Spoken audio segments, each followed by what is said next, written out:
Welcome to Strange Familiars. How you doing tonight, Allison? I'm doing well.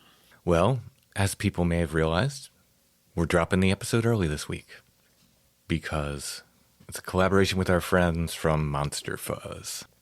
We're going to be talking about the Sluagh with... Are you saying that correctly? I don't know. They didn't even know how to say it correctly. Oh, I thought it was like a Gaelic thing, is it not? I think it is. Oh, okay. They said they had to look up the pronunciation. That is how I believe they taught me to say it, but whether I'm saying it correctly... I'd also like to thank everybody who told me that I said none-eaten right. Yes, you got a lot of props. At least 4 people in different comments. I think one person emailed, one person left a comment on Patreon, and then I read other comments other places. So good job on your pronunciation of Nuna'yan. I'm just kidding. None-eaten? Is that it? None-eaten? I've already lost. Home of the mighty Eyeless and Gaza, the band, not the Huxley novel. Don't forget, everybody, I will be at the Transcendent Paranormal Conference this Saturday, September 17th, in Scranton, Pennsylvania, at the Scranton Cultural Center. I recorded a little promo for that, so let me just go ahead and play that promo now. Wyoming Valley Ghost Tours presents Transcendent Paranormal Conference and Vendor Fair. Saturday, September 17th, 2022, at the Scranton Cultural Center, Scranton, Pennsylvania. 3 floors of vendors. Presentations from Jason Halls, Sherry DeBenedetti, The Paranormal Couple, Eric Altman, and Timothy Renner. For more information, email info@wyomingvalleyghosttours.com or go to facebook.com/Wyoming Valley Ghost Tours. That's facebook.com/Wyoming Valley Ghost Tours. You'll probably be taking a slew of things with you. Oh, nice. Indeed, I will. Dropping the puns before I could get to them. That one seemed obvious. It was, yeah, that's what I mean. It was a gimme, really. I should have been all over that pun, and I wasn't, and I feel like I've slipped up. It is kind of a failure. Next week, our episode will be the first of a 2-parter that I recorded with Brother Richard. Super exciting, where we break down the Fatima apparitions. We're going to be on the Emerald Isle for like 3 more weeks. Oh, yeah, I didn't even think about that. Yeah. It's another Irish takeover of Strange Familiars. But our friend Brother Richard has a book that's coming out very soon. I'm very excited about that. I'm excited for him. Would you like to know the name of it? I believe it's called Still Points. It is. A Guide to Living the Mindful Meditative Way by Brother Richard. This book is available wherever you get books. I think it's available for pre-order. Yeah, I think he said it comes out in Ireland and the UK and stuff a little bit before it's available over here. Mm-hmm. But you can pre-order it. You can get it all the usual places. His preference was for independent bookstores, but it's also available on Amazon if that isn't an option. And he recorded an audiobook as well. Oh, he has a wonderful voice. That'll be fantastic. Yeah, so check out Brother Richard's book, Still Points, and stop back next week for the first part of our in-depth breakdown of the Fatima apparitions. All right, before we get to the Sluagh and the Monster Fuzz fellas, I want to thank our patrons. Thank you very much, patrons. Thank you for everything you do. Without your help, we couldn't do Strange Familiars. If you like what we do and you'd like to get extra content, you could become a patron as well at Patreon. Patreon.com/strangefamiliars. There's different tiers of support there you can check out, but all of our patrons, no matter what tier they choose, get 2 full exclusive episodes of Strange Familiars every month. We're about to drop the 100th patron episode. At that point, there will be 100 patron episodes that you get as soon as you sign up as a patron. And then, like I said, we're adding 2 more every month. Go ahead and check it out. Patreon.com/strangefamiliars. All right, let's go ahead and get to my conversation with Rob and Eamon from Monster Fuzz about the Sluagh. If you don't already listen to Monster Fuzz and follow Monster Fuzz all the places, make sure to go ahead and give them a listen. Follow them wherever you listen to podcasts. Check out their other episodes. Follow them on Instagram. They got a lot going on over there at the Monster Fuzz. We love Monster Fuzz, and we love doing shows with them. We'll put links to Monster Fuzz also in the show notes.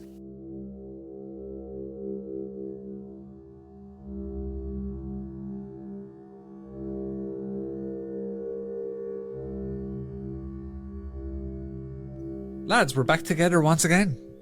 Finally. How's about that? How are you feeling, Tim? I've missed you guys.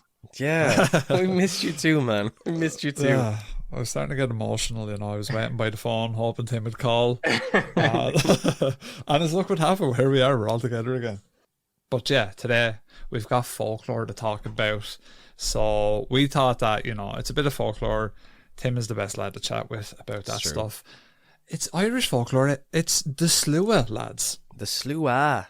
Yeah, just for people who aren't speaking the old Oscuelga, Sluagh, and even we weren't sure how to pronounce it. That's the first thing I asked. Yeah.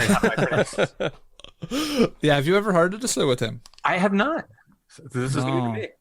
Yeah. Yeah. I'll be honest, I hadn't heard of the Sluagh until you sent me this either.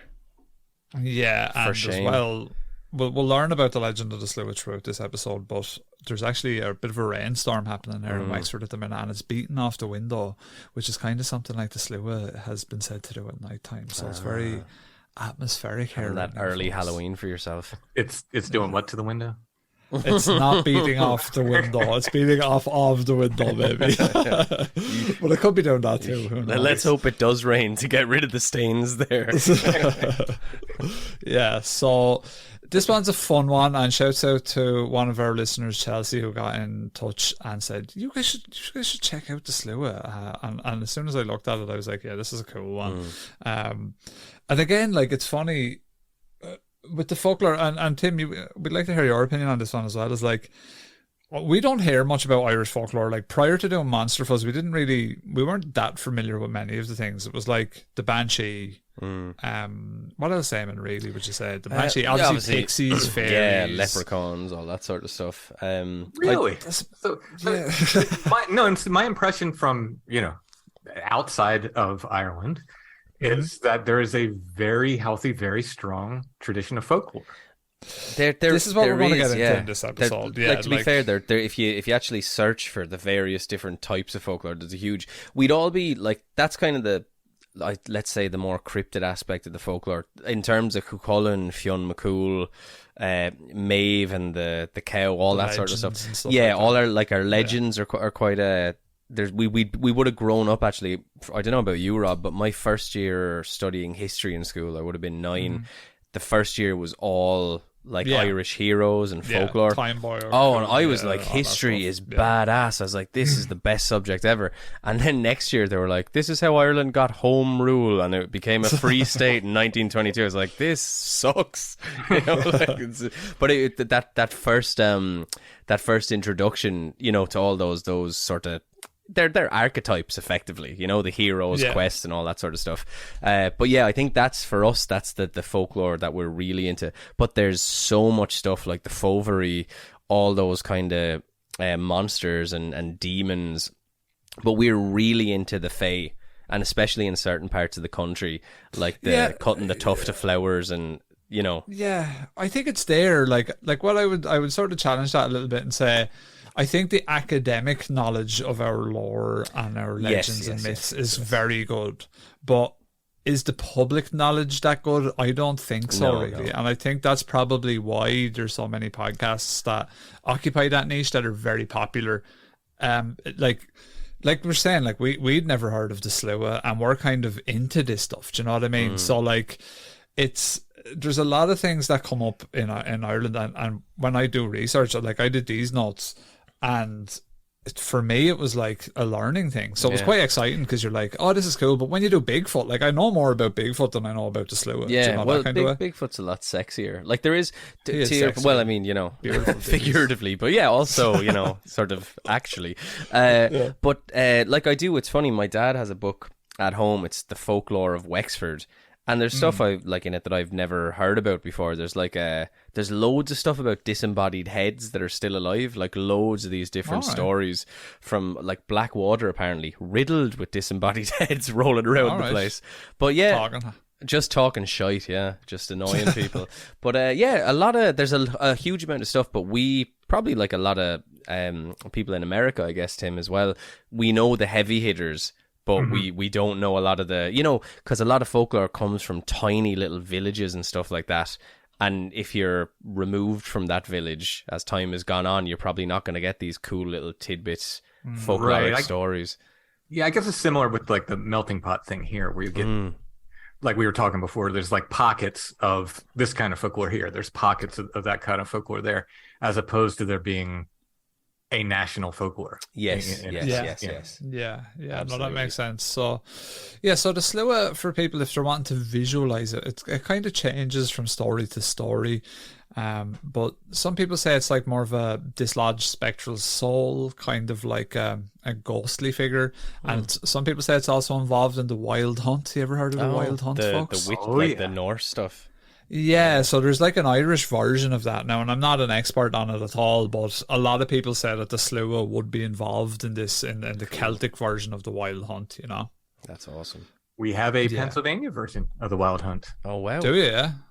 Yeah. It's what goes on in the Pennsylvania version? It may be the only, I have not found another one, but I'll leave it open. It may be the only New World representation of Odin.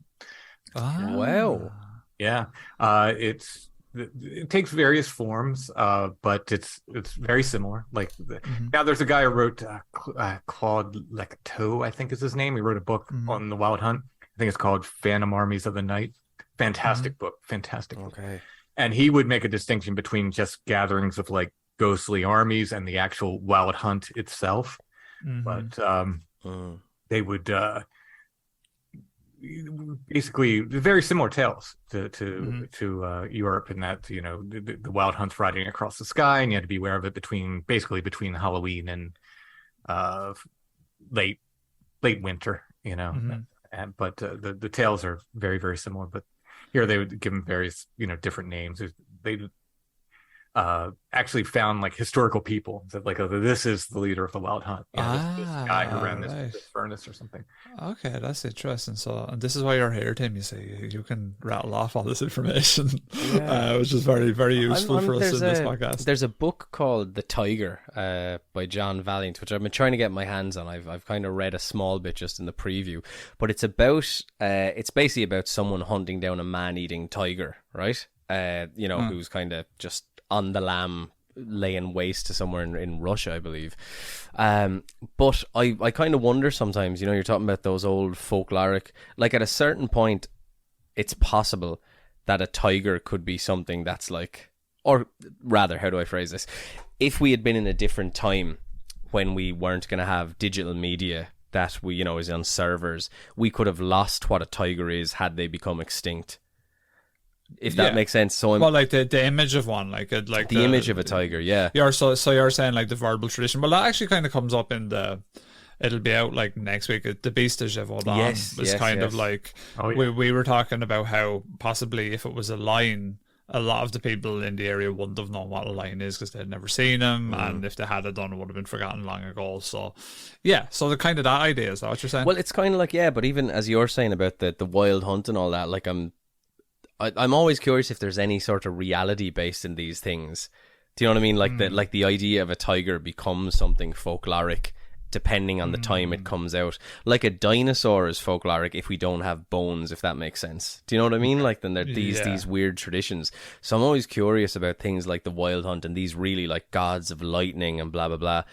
And I love to think that we've maybe forgotten some sort of ancient mysticism or something like that actually did exist in a different time, and it's just gone now, or it's not available right now, Or we have the Nymerigar, which we've talked about before with him, because we were kind of talking about the Albatwitch and all that. It all kind of ties in, but even like the sort of alleged quote unquote like the Nymerigar mummy type of thing that people were saying was one, but that could have been some type of malformed child. Like you'd wonder, does that stuff take a life of its own then? And people either find that mummy or, you know, in the village they treat it as something more mystical, you know?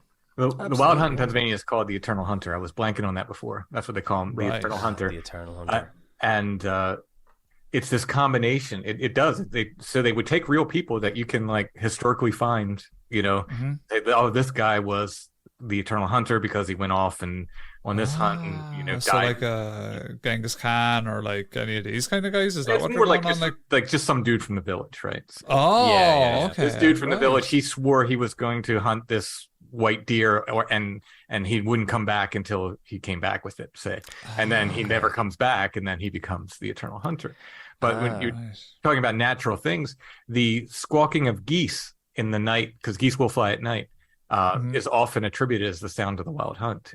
And I believe that's both in Europe, in Germany, and here in Pennsylvania. Yeah. It's a Iwitscher Jäger. Is that the German translation? Yeah. It's Der Ewig Jäger, I think. Ah, right. Yeah. I was trying to avoid doing the pronunciation. Look, we're taking into deep water. Yeah, they're well used to people ruining accents and the way things are supposed to be said around here. So that's kind of it. It's to do with the wild hunt, and also then there are some accounts of it being more of a bird-like creature that kind of has feathers, is kind of this emaciated, gaunt kind of thing. And that kind of ties in with the surprise poem that we'll have at the end of this episode, which, that's why there's none at the start. We've got a good one at the end. So to talk a little bit more about the Sluagh, it says that they're a group of restless spectres who haunt the night skies, and they're looking for humans to abduct in particular. I found when I was researching, shouts out to Anna Mazzola, she has a great article on the Sluagh here, and this is just a little paragraph from it. She goes on to say that accounts collected by folklorists in the Scottish Highlands and Islands in the 19th century confirmed that the Sluagh were believed to be spirits or mortals who had died. In some accounts, the host were armies fighting battles in the sky. On the Isle of Barra, Alexander Carmichael was told that the spirits fought great battles in the air and that their crimson blood may be seen staining rocks and stones. Fuil nan Sluagh, the blood of the hosts, is the beautiful red crotal of the rocks melted by frost. So there's a little bit of folklore that actually ties in directly with Wexford, because I don't know if we've mentioned it when we've done this trifecta on the pod here, but there's a tale here, Tim. There's a place called Eden Vale, which is a really beautiful wooded walk. It's quite short, it's not long, but you follow a river and you get to a waterfall. Yeah. But there's quite a deep sort of fall off to your right side as you're walking down. And allegedly, I believe it was a priest, was fleeing on a horse, and I think he was launched from his horse and hit his head off a rock at the bottom of this little gully. But that was the same thing. They said that the rock was stained forever and that you can still see this red rock to this day. Yeah, there's a place in Lismore actually that we used to visit as kids, and it's basically a tomb inside a church. It's not a cathedral, to be a church. But again, it's got a blood stain on it, and it's the same thing. You can't wash the blood off. It's the blood of the saint. I can't remember the name. I haven't been there since I was like single digits. But yeah, a similar kind of a thing. You can't get rid of the stain of the blood. These are the kinds of stories I love. Yeah. I love these stories so much. Yeah, there's so much. It is like, to be honest, you could probably in Ireland do a county by county podcast of folklore, and you would probably have material for the rest of your life. You could probably do a kilometre by kilometre, because we have so many churches and stuff like that all over the place here. But even in a place like, to put it into context, Edenvale is like this tiny little place in a back road in Wexford, so it's like a kilometre and a half walk. Yeah, and it's really like, if you didn't know it was there, it'd be quite hard to find, And Lismore is a tiny, tiny village in Waterford, kind of between Waterford and Cork.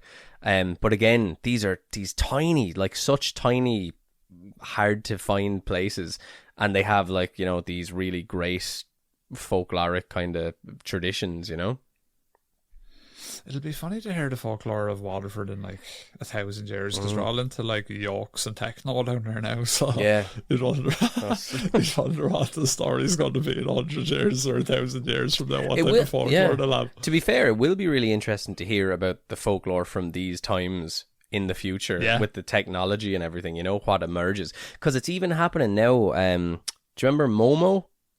Which was like a viral. Did you hear about that one, Tim? The kids. There was this weird. It was basically like this Japanese artist, I believe, made this very weird sculpture. It's very unsettling, and it was had like these giant eyes. Just an obscure sort of like uncanny, terrifying kind of a thing. But there was this whole thing where it said this thing was popping up on kids. Not MSN Messenger, but Facebook or whatever, and it was like urging them to kill themselves and stuff. And but it's that kind of new, like I think there's going to be so many great folkloric stories of the early days of the internet. Glitches in the Matrix. Glitches in the Matrix. That's exactly it. Yeah, exactly it. For sure. Those are definitely modern day. In 100 years, people in Wexford might be seriously talking about Davy the Snail. And well, I possible, hope so. Yeah. I hope so, because the Dave the Snail was a real thing. So hopefully people are taking Rob legitimately saw him recently on the town. I saw him recently. I actually saw the dude that Davy the Snail is based on, and I thought he was dead or something. And I was like, what the? It was like being a celebrity. Like I couldn't believe it. So, can you imagine, just if you had been like, man, I gotta thank you. You've inspired me to do this thing, and I'm really enjoying it. And just the sheer look of bewilderment on his face. Still looks the same, Davey? He looks good. He looks well. Yeah, he looks well. He looks quite scrubbed up, so happy days. So there's a Davy the Snail up there for you. Does he look shell? He does. Yeah, he does. That's all from me, folks. See you next week. So in other stories, the Sluagh were not so much an army as a scourge. They took the form of gusts of wind. They would burn the skin and cause boils. Jeez. And so then, alternatively, there was the host that was a winged, terrible, and destructive bird. One of the storytellers to whom Carmichael spoke said that the spirits fly about in great clouds up and down the face of the world like the starlings, and come back to the scenes of their earthly transgressions. In other accounts, the Sluagh appear as a whirlwind of flapping wings and undulating shadows, like a flock of crows or ravens.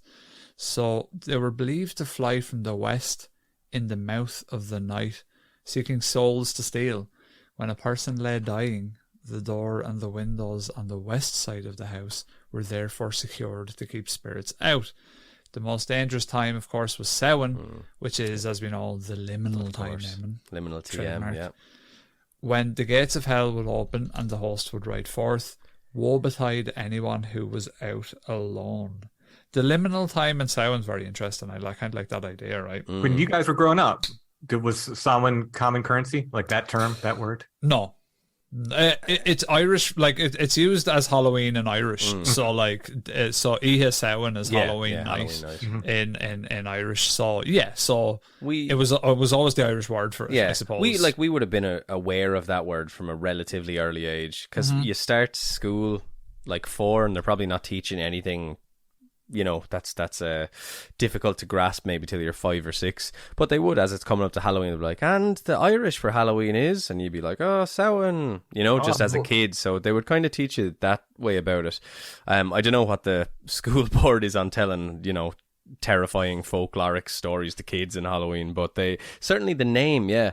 And for us, I don't know about you, Rob, but as a child, definitely there was a spooky feeling in the air, you know, and I loved, because I don't think I knew it till I was much older, but the reason that we dress up as ghouls is so that the actual spirits don't recognize us, right? You know, so as they're walking around, they're like, oh, there's just another ghost, no big deal. So it's a problem if you're dressing up like He-Man and Spider-Man and stuff. Maybe that's not the best idea, but that, like, I always felt this lovely, I don't know, sensation of like comfortable fear at Halloween, and then obviously the amount of sugar you were eating probably helped add to that. Yeah, exactly. Well, had the fear as well. when Glenn Danzig had his second band, which over here everyone just calls Sam Hain, Yeah. Well, Yeah. Does everyone pronounce it correctly there?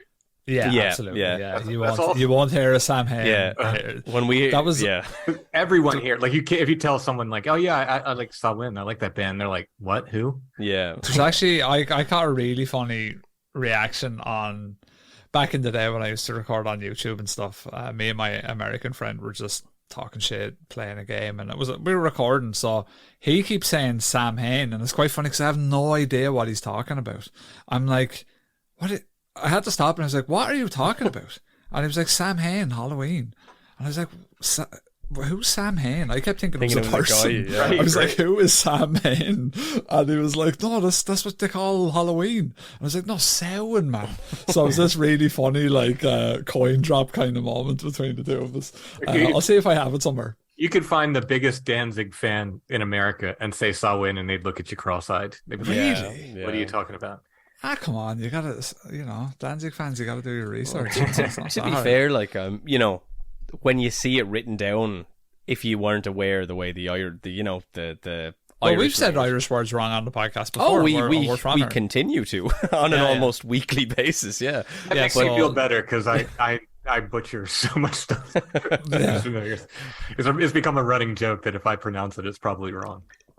There's been times on the podcast where Rob, halfway through trying to say a difficult name, just goes blah blah blah whatever, and just moves on.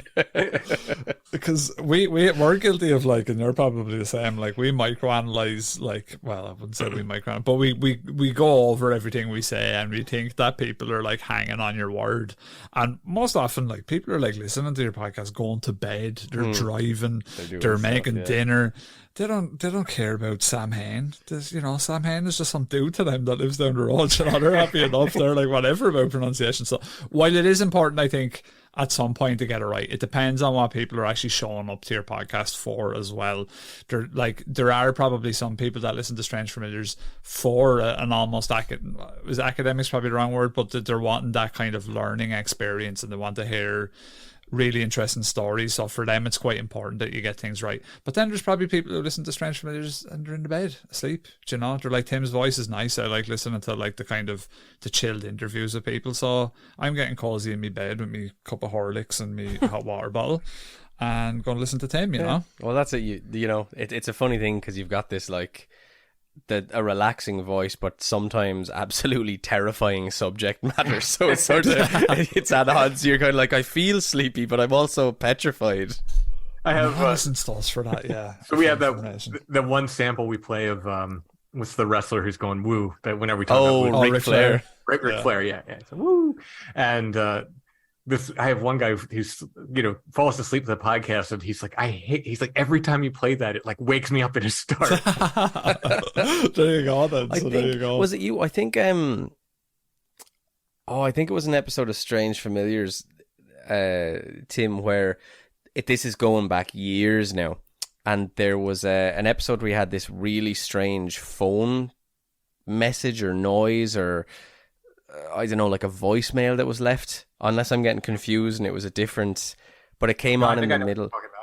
Yeah, I remember, again, I was like falling asleep listening to the podcast, and that came on, and I was with my girlfriend at the time, and I think she was like, no more podcasts, going to bed, that's the end of it, it's over now. That is the Henry McCabe call, I believe, which is one of the most disturbing things. It's so scary that, like, even just thinking about it. Because he was one of these guys who went missing, right? He was one of these cases where he now they found him a time later. I think he was dead in a pond or something. They found him, but he calls his wife.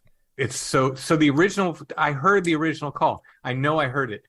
It was much longer. The only one I could find is an excerpt now. It's like the end of the call. But the original call, he starts out and he's bewildered. You can hear him. He's going, "Where are you? Where are you? Where are you?" Yeah, heartbreaking. And then you just hear this. It sounds like some kind of electronic growling in the background. Oh wow! Yeah. And then he starts screaming. It's terrifying. Like, yeah. It ends the original call. I don't think this is in the clip that I could find now. Maybe someone out there can find the original call. I'd love to. I've been looking for it myself. I'd love to have it. It ends with a very calm voice. He's screaming. You hear a very calm voice just say, "Stop it." Yes, Oh, yes, wow. yes, That's yes. creepy. And that's how the call ends. It's Yeah. so creepy. And so to give a little bit of background then, so there probably might be some of our listeners who haven't heard that, is that, so what happened? This guy went missing, was it? Yeah, he went missing. And I mean, I can play now. I don't know how well you'll be able to hear it. I can play the call. I have it right here. Oh, dude, yeah. Yeah, well, I tell you what we can do. If you're going to sleep, just like Yeah, pause play the this call till now, tomorrow. and what I'll do, play the call now, and what I'll do is I'll insert it in as well in the edit. Oh, yeah, so it I'll send you the sounds clearer. file. Yeah. Yeah, cool.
It is legitimately terrifying though, like legitimately. Is it? Oh man! So this was a call to his wife then, a voice message or something. Yeah. Right. That sounds absolutely chilling. To be Yeah, quite honest with you. it's horrifying. It's horrifying. And like I said, if anybody can find the full call, I know it existed at one point, but I had to pull that little segment. I pulled off a news report that was on YouTube, and they just played that little segment. But I originally heard the full call. It was much longer and even more terrifying because, like I said, it starts out and he is bewildered. You can just tell he is completely like just scared and bewildered. It's very frightening. So I'm sure there are some listeners that have that. They're absolutely surely people have kept that. Like it sounds like they would do. Okay, I think I found one thing here. I've just been looking at this while we're talking. I found someone, Hannah the Horrible, who's put something up here, but I don't think it's the full one. It's just like a 1.5 one. Yeah. But sure, like, look, we'll find the full one. It's very a good. minute and a half might be the full one because mine is about 30 seconds, I think. Okay. Give me a quick look. 6:26 to 8:31. So just over 1 minute. Yeah. Right. Well, send me the link to that. Send you I'll the stick link. it in there. Right. Send so it to me yeah. too. Yeah. I'll stick it into the chat here of the thing. So it's about 6.5 minutes in. It all picks up. Right. So yeah, 7's the most liminal time. Watch yourselves, lads. It's coming up soon. Now, should a knock on the door be heard, it was ignored. If there was a nail tapping on the window, that would send chills throughout the room, which is why I was talking about the rain beating off my window. Not in a sexual way, but that's spooky. No fire could take the chill away.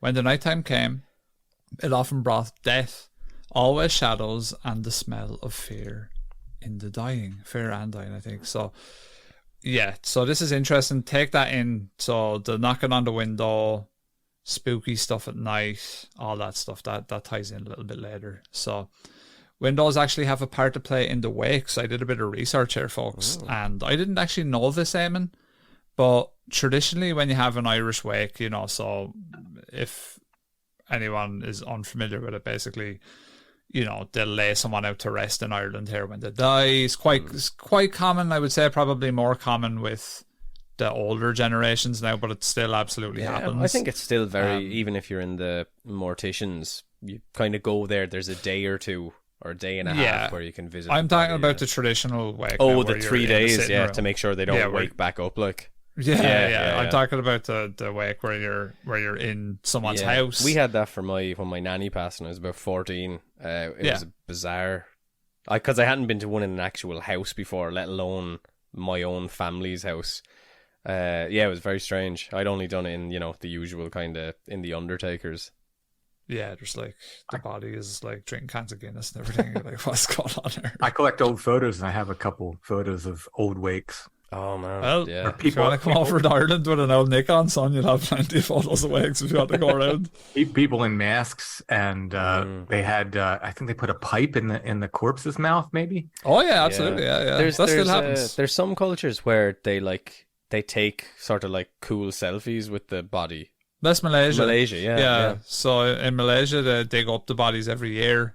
Have you heard of this one, Tim? I think so. Yeah. Yeah, they dig up the bodies every year, and they have like a party with them. And give them cigarettes. Give them cigarettes. I saw a documentary on that. Yeah. It's pretty. We talked a little bit about it on the pod, I think, and in a sense, like it's not something I would ever do, and it's, in my eyes at least, it's quite grim. But I suppose it still attaches the person to the body, right? So it gives you something that you can sort of associate as them, and I suppose it makes it a little bit easier in some sort of, to me at least, weird way. It makes it easier and more palatable for them to kind of carry on after they die, it was very common in the Victorian times to take a picture of the dead body before you buried it.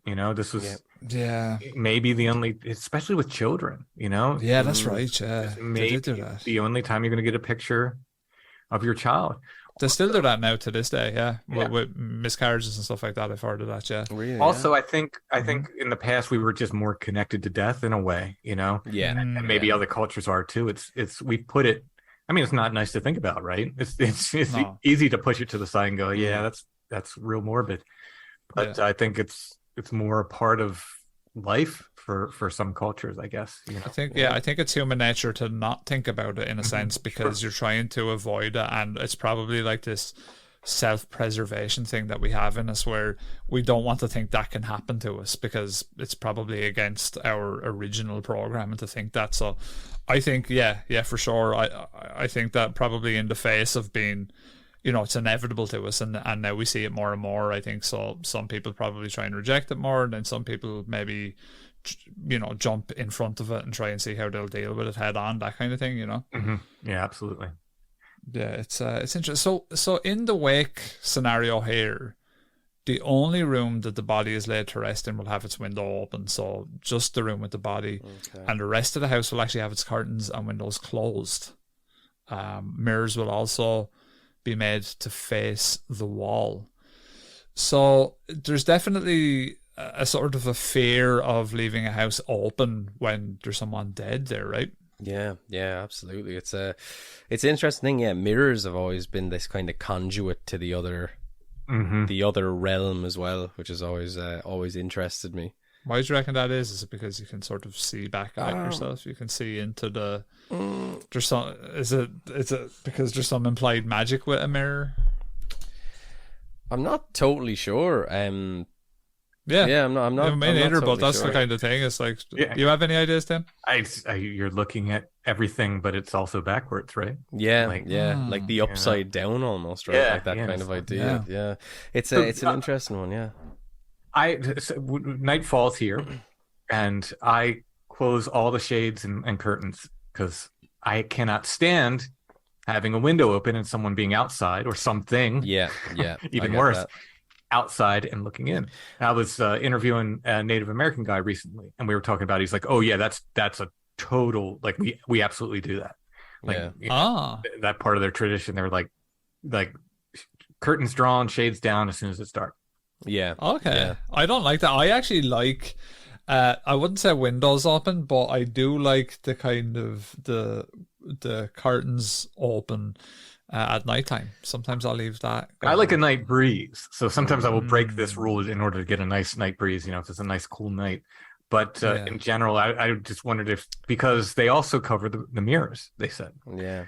So I was wondering if there was anything similar to that. Well, isn't there like some stuff about, and again, I don't know if this is folklore, or if it's actually just storytelling, but there's definitely stories about the person in the mirror like taking you into the mirror, and then you being left trapped in this sort of, back to front world, and that sort of thing has taken your reflection, effectively has taken over from you. But there I'm not. Yeah, it was something with mirrors and like some little like witchcraft, like schoolgirl witchcraft ritual. Like you're supposed to do something like say something back, maybe say the Lord's Big Prayer. Or Smalls 3 times. The mirror. I think it was there is something like Prayer that. backwards into a mirror or something, and something was supposed to happen. It's kind of like a Bloody Mary type thing as well. Yeah, right? kind of like that. Yeah, I remember girls tell me about it in school, but I forget what the actual ritual was. I remember me and a buddy of mine got like obnoxiously high one night when we were in college, and like we were convinced we could change the colors of our eyes, because he was like, yeah, man, I've been reading about witchcraft and I'll just keep doing this. We're just both totally out of it. And I was like, yeah, let's do this. And he's like lighting candles. He was like, what color eyes do you want? And I was like, I don't know, man, like purple. And he's like, no, it has to be like normal color. So it's but yeah, I spent a few hours doing that. Now my eyes do change between green and blue, but it just depends what way the light hits them. So that's not down to witchcraft, unfortunately. Yeah, so there's a lot of interesting ideas with that, and with the sort of the wake idea. But there's a great blog. Sorry to interrupt. Yeah. The window was left open to let the soul go out. Yes, I think so. Okay, yeah, I think so. Yeah, but they control what windows are open and stuff like that. So there's definitely. I think, you know what? It's the same as someone that was to do diligent research could come up with probably a full episode on windows in folklore. I think there's enough material there for us. You know? But isn't it the same to do with the new year? And they open the front door and the back door to allow the new year, or the old year, to pass through rather. And make way for the new year. Yeah, so you don't. We do that here. It's almost like a feng shui thing, but like there's some sort of weird science behind feng shui, right? About the dimensions and putting things together. I remember when I was young, hearing about feng shui, and they were like, "Oh, you can't have a TV in your room or something." And I have about 14 TVs in your room. Doing all right. Like they could have been. They could have been right, man. You're not well. You're not well. I know. I open the doors of my house every New Year's and hope that a party dog comes walking through. Yeah. There you go, the party dog. It. Yeah, he might black be back. Dog, The black lab. The black lab might be back. Yeah, for sure. And funnily enough, I didn't do that tradition in that house. It's always a tradition that my ma does. So she'll open the door, the front and the back. So maybe the black dog has something to do with that. But so Silent Owl's blog. Silent Owl, he's done a lot of research on this type of stuff. So if you're interested, go and check out his blog. Tim, do you want to take away these paragraphs from Silent Owl's blog? I will do my best, but first I'm going to get a drink of water. You do that. You're right.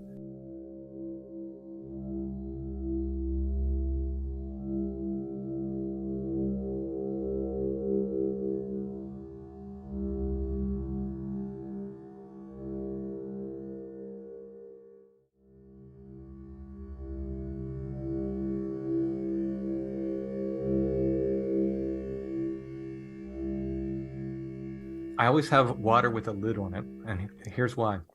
Right. There's your folklore behind Tim's water. No, there's no folklore. Personal experience. So, in my music playing days, people would often buy me a beer, or, to my preference, a cider while I was playing music, right? Like here, and they bring it up to the stage and they set it beside me, and open glass.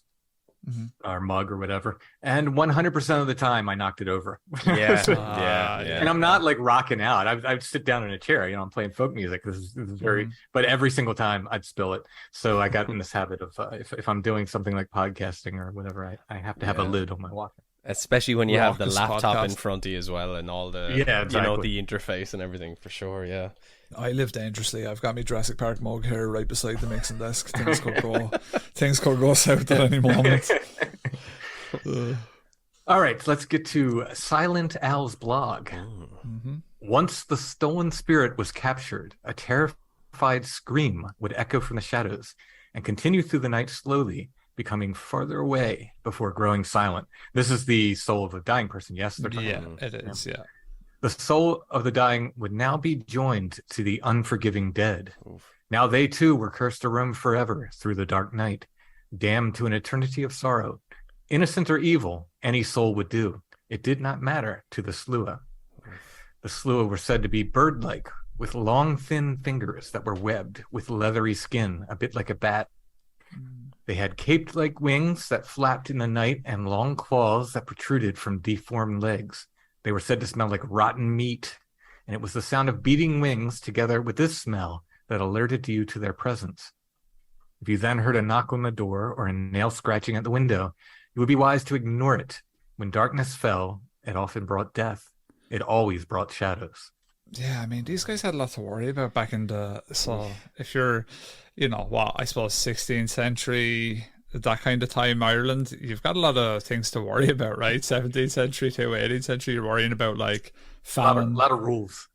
You're worrying about all this folklore, all of these rituals and rites. And this is the thing that whenever we do notes on something Irish and folkloric, I kind of do wonder how commonplace this stuff was. I'm curious because one of the things that's just jumped out to me there is the smell of rotten meat, right? Oh, yeah. With a lot of even like sort of more current cryptids and paranormal, obviously Bigfoot is meant to stink, right? Like there's meant to be this really pungent smell. And some people have described that as just like, it's not like that. Sometimes they don't describe it as what you'd expect, like a zooish musk kind of, like, I don't know, effluent smell, but like something that is just truly horrible. And then obviously in a lot of paranormal cases, they talk about this really bad smell of tobacco, like sour pus like tobacco. So I am curious about this, like why this, because I guess we know why, but it is interesting to see it happen in more, let's say, modern, I don't know if modern's a fair word, but things that we're still talking about. There's not a lot of guys saying, I saw the Sluagh. There's not a lot of sightings of this, whereas Bigfoot is obviously much more prevalent. But that idea of a smell of an otherworldly essence, as well as tapping at the window, right? Actually, yes, that's very true. Yeah. And one of my scariest experiences in the woods started with a wooden knock, but very soon after I started, and it was the smell of some death. I felt like something dead was right beside me. Very, very, very frightening. I remember still listening to an episode of Sasquatch Chronicles many years ago. Another kind of going to sleep. Obviously, Wes has quite a relaxing voice as well, Sasquatch Chronicles. I mean, I love the podcast, but I love it for getting me through some many, many sleepless nights. Yes, Otherwise sleepless without Sasquatch Chronicles. Exactly, yeah. But he talked about, there was a guy who had sightings kind of all through his life, and one of them was of a Bigfoot kind of tapping the window. And when the kid opened the window, the Bigfoot was beckoning for him to come outside with a smile on its face, just that image scared. Oh, it was just so unsettling, Oh, yeah. Yeah, so there's the West thing, we talked about earlier there about how, the West was always something that was kind of protected and people were very careful about it. Do you reckon there's any significance to it? And why is it? Is it just because the sun sets on that side?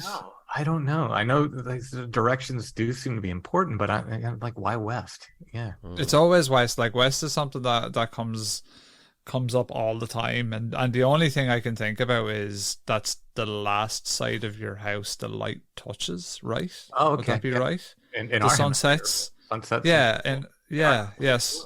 Rise to the east. And now I wonder in other folkloric cultures, does that change then? That's an interesting thing to look into. That's something for another time, I think, right? Yeah, but that is something that comes up all the time. So I was kind of like, why is that? I couldn't really get any concrete answers. I think maybe as well. Go ahead. Sorry. No, I was just going to say as well, back then, like, darkness was legitimately dangerous. Like, it wasn't a case of pressing a button and having light Do you know? No. And the light you did have could actually burn your house to the ground. Right. So, you know, it was quite... So I think, yeah, darkness was probably something to... Just for in and what it was, without kind of thinking of the supernatural things that might exist inside of it, or even the human things that might want to do you harm. Just darkness itself actually was threatening in those times, I guess. Oh, yeah. Yes. And there's some trains of thought as well. Like, do you know the way people say, like, they're a day person or a night person? Like, I'm a night person for sure. Yeah. But they reckon that, like, that's actually, like, this is a one theory, I suppose, that the reason that happens is because, you know, historically, there would be members of the tribe that would be awake at night. There would be members of the tribe that were awake in the morning. There was always someone awake, watching or doing something. Yes. So there was never a time in a community where everyone was asleep. Yeah. So they reckon that it's like a genetic thing. That's sometimes, well, it's been theorized. Let's not say it's a reckoning thing. But there's also as well, I remember hearing years ago that, was it maybe before the advent of electricity in England, like people used to wake up at like 3 or 4 in the morning for an hour or two. Really? And yeah, and they would just do a few bits and then go back to bed. Right. And so you'd wonder, is it because of electricity now that we're sort of confined to the cycle and obviously the work week and the 9 to 5? Yeah, you know? I mean, I often think that I think people would be a lot healthier if, like, so a lot of businesses are open like 9 to 5 or whatever it is. Mm-hmm. And that's fine because like a lot of people, you know, you have to be, but if the business that could be flexible, the businesses that could change and allow people the flexibility, I think society would become a lot healthier. I right? think so. Right, You have to put in 8 hours. You can start at 10 a.m. instead of 9 a.m. You can start at 11 a.m. You know, whatever the 8 hours is.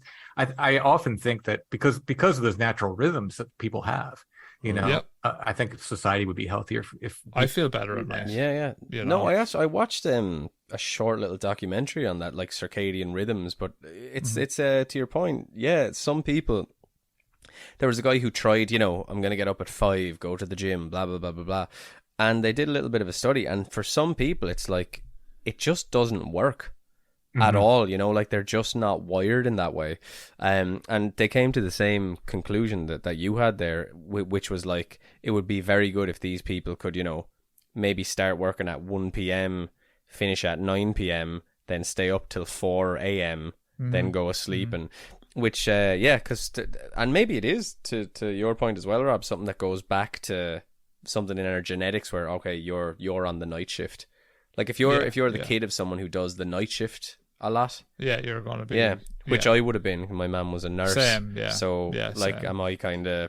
And is that why I have trouble sleeping, you know? Like, I've never known my father to ever even be like, oh, yeah, I can't sleep. Like, he just closes his eyes and that's the end of it. Whereas my mum constantly has trouble and used to do night duty, you know? Yeah, no, I'm a night owl completely. Well, how about you, Tim? Are you an AM or a PM? Absolute night owl. I've tried to change it and I cannot. I'm the same. I'm like, I want to get up, you know, because I think for the night owl, they associate with like, I want to get up at like 6 a.m. and be super productive today. And I want to get everything. The people that get up at that time are so productive. That's the way I look at it. I'm like, damn, I'd love to get up that early and, you know, have stuff done before 9 and then I can head out 9, do my thing.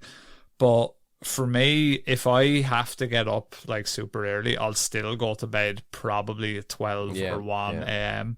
Then I'll just wake up and feel like a shitbag for that day. And I'll still probably try and stay up late that evening again and push it. And I'm like, no, because I want to be awake at nighttime. I used to kill myself when back when I did phone work, you know, I'd have to get up at 7 in the morning, 6 in the morning.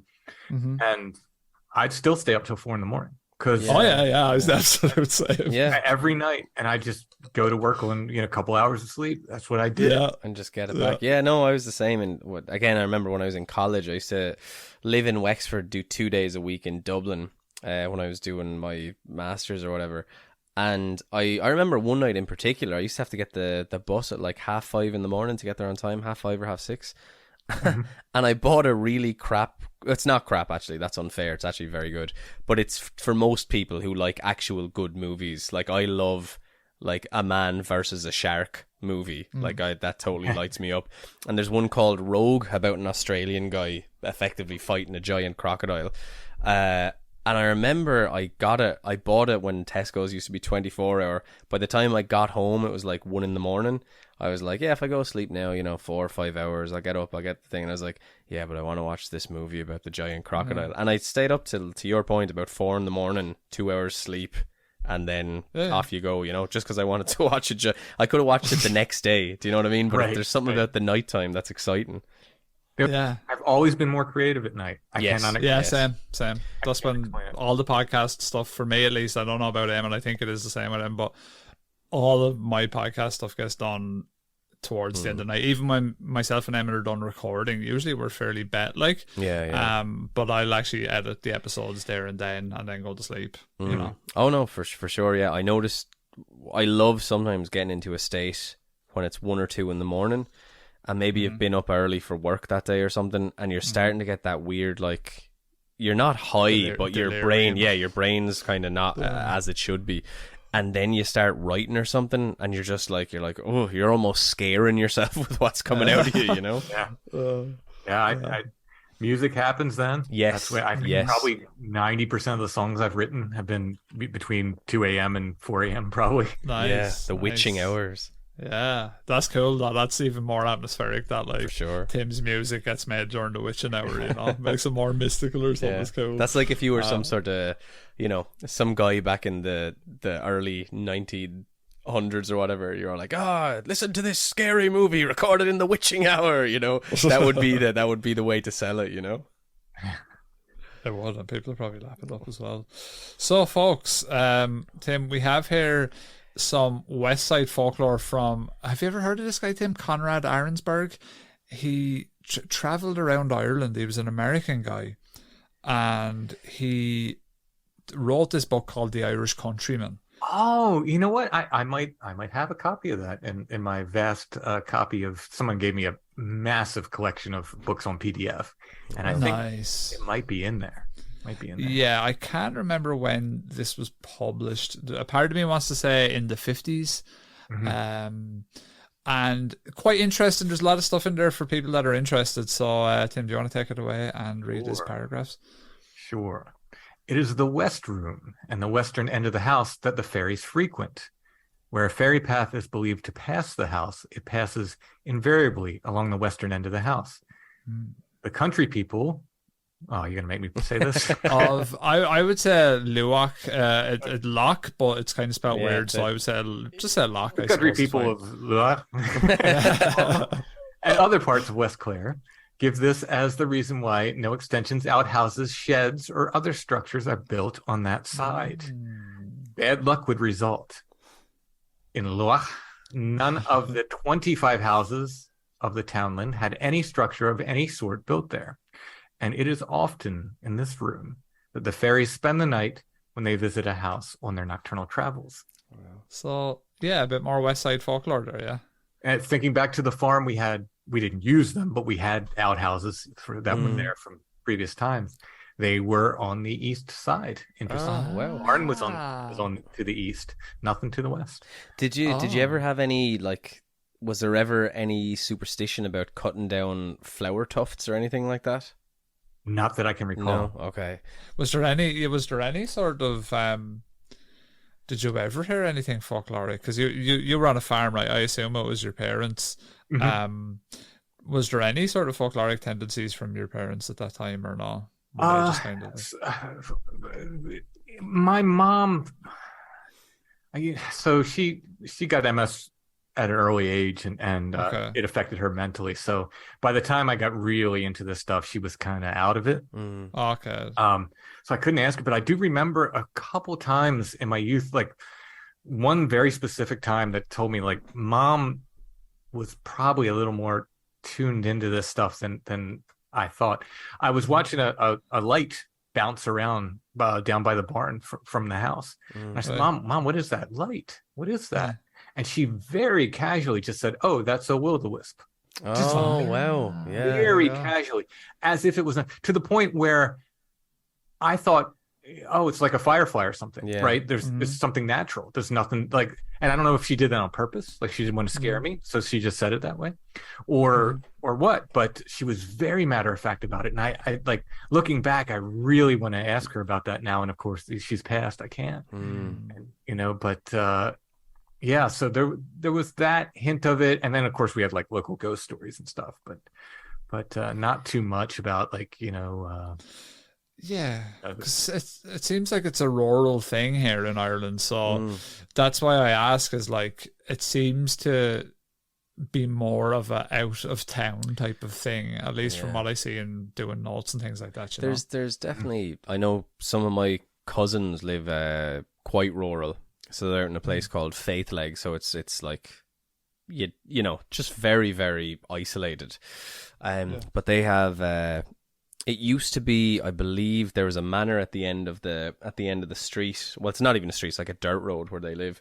But my cousin has told me the story about the Coachman there many times. My cousin Luke, I think he's actually listens to your podcast and our podcast as well. Tim, he'd be a fan. But he has told me about this story where he's walking home with his friend, and he basically sees it's like a man in a top hat. Almost like a shadow, almost like that shadow person motif with the kind of top hat, the shadow, the hat man, I guess they call him. But they see this guy, the Coachman, walking, and my cousin sees it and kind of freaks out, and he looks at his friend and you can see he's freaked out as well. But they don't say it, and so before they talk about it, my cousin's kind of like, just before like I say it, and like, will you just tell me what you saw?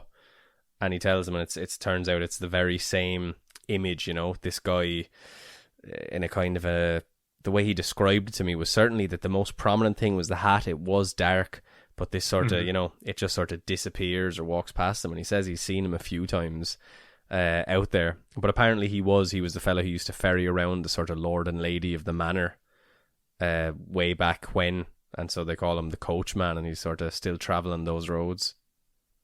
There was a story, and this informed my whole childhood. This story may in fact be the reason for all of this stuff with brain failures and everything else. There was a tree in my neighborhood that would creak in the wind, you know, like it's an old dead tree. And it was I lived on a road called Dark Hollow Road, so that kind of helped. Okay, yeah, that does absolutely help. Yeah. And I would ride by this tree, and I'd hear it all the time, and it always sounded spooky. I don't remember a time like as a kid like riding my bike by it that it didn't make a sound, you know. And it was down the hill, you headed to a creek, and one time I was some older kid, and he was like just a few years older than me, like maybe 4 or 5 years older than me. And it says, you hear that? And I said, yeah. And he said, that's the witch tree. Yeah. And I was like, witch tree, what? And he tells me the story that's like a witch was hanged from the tree, and then her soul's in the tree, and that the creaking was heard, like saying spells or something, trying to get her soul out of the tree, right? And that informed my entire childhood. That, like I said, that might be the reason. Like it just fired my imagination so much. Yeah. And this fellow has since died, and I can't ask him, like, is this something you made up just to tell me, or is this something that someone else told you that you passed down to me? I don't know. I'll never know. Yeah, we have a lot of devil's trees here, which are like trees that grow by themselves in the middle of a field, and it's like it's just like, be careful of that tree, you know, like it's kind of a known thing. I don't know if you're familiar with it as well, Rob. There's a few devil's chairs around Wexford. Oh yeah, there's loads of devil's chairs. But sometimes those trees though in a field are a good thing. Yeah, depending on your point of view. Yeah, no, sometimes they are, but they're also, isn't it, there's something about, this isn't really folklore more as it is just like animal welfare, but isn't it super dangerous to have one, and this might be where the devil's thing comes from, by the way, if you have one tree in a field during a storm, what happens is the cows will try and take shelter under the tree. When the lightning strikes the tree, it'll kill all the cows in the vicinity of the tree. So I'm wondering, is that where the idea of the devil's tree came from? Could be. There's usually some sort of semi-pragmatic reason. Did you ever hear that, Tim? No, that's something that could have happened once, right? And then No, I think became a thing.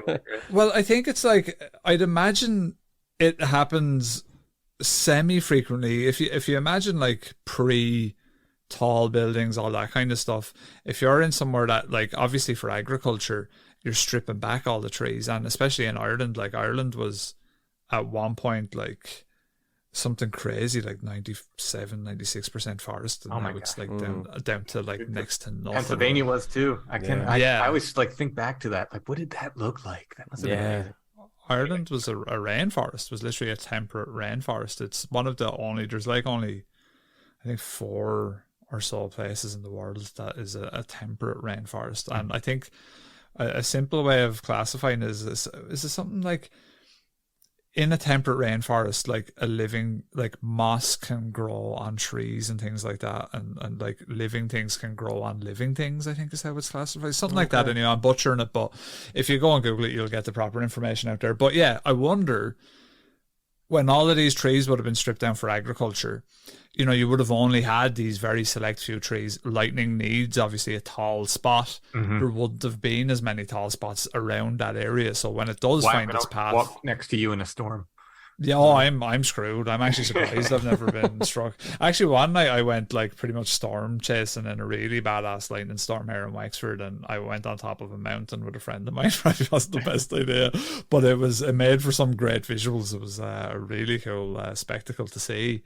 But yeah, I wonder is that where some of the deviltry stuff comes from? Because it seems like it. There's often with this folklore, there's often a reason behind it like that, right? Like, you know, don't follow the lights in the woods at night. Yeah. I mean, it's probably not a good thing to follow anything through the woods at night, right? You know what I mean? True, yeah. You know, these are there's probably a lot of practicality behind a lot of these, you know, sort of. I think as well, when you look into, say, African folklore, that's why a lot of it is more visceral, more dangerous, because probably they had worse things to contend with. I mean, in Ireland, if you went out in the night back then, you didn't really have much to worry about except spraining your ankle or something, you know. But in Africa, in certain parts where, you know, it's a tribal thing and stuff, like if you go out into the rainforest at night, things would be pretty bad. So I'm wondering, is that why some of their folklore is more, you know, these grandiose monsters and things like that, like your Michaela Membes and Emila and Tukas are all things we've talked about before. Yeah, I just wonder, is that why they kind of had to up the ante with the folklore to try and keep these kids in line? I feel maybe. like, it almost seems like, though, you could just tell them what's actually there. You know, it's like, hey, look at that line. That'll fuck you up. And the kid's like, yeah, I don't need any other stories. That's fine. You are an easy meal for him. Exactly. And so you'd have to be like, so, you know, you're like, son. They're kind of cuddly at all lines. Like, especially if you're a child, you'd be like, I want to go and cuddle him, you know? You don't know he's going to eat your head. They do look awesome. I wonder how much child killings the Jungle Book is responsible for. You know, like a kid sees a bear, it's like, Baloo, Baloo. But yeah, scary. Bears look cute. Like, there's not a bear I see that's like, oh, I just want to hang out with him, and it's like they will just eat you. It's that is the thing with them, is like, they do look cute, but then they're going to rip your face off. I seen a clip, I don't know if you guys have seen it, where there's some tourists and this black bear comes out of the woods, and it gets right up to him and it's sniffing him and everything. Like, it's that close to where its nose is literally touching their skin.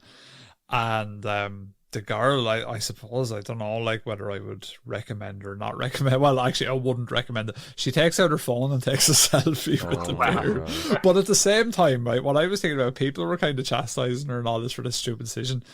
But at the same time, what else? Like, if it wants to kill you, it's going to kill you. Yeah, you're not going to. So you may as well get a cool photo, right? It's a fair point. Yeah, because, like, I mean, all right, okay, you could say maybe the movement might startle it, and that could be what makes it turn on you. But at the same time, if it wants to kill you there, then you're dead. I think isn't it they say with the black bear, it's like they recommend you just try and fight because you might be able to get away. But with a grizzly, it's like just pretend to be dead. Like there's not a chance. Yeah.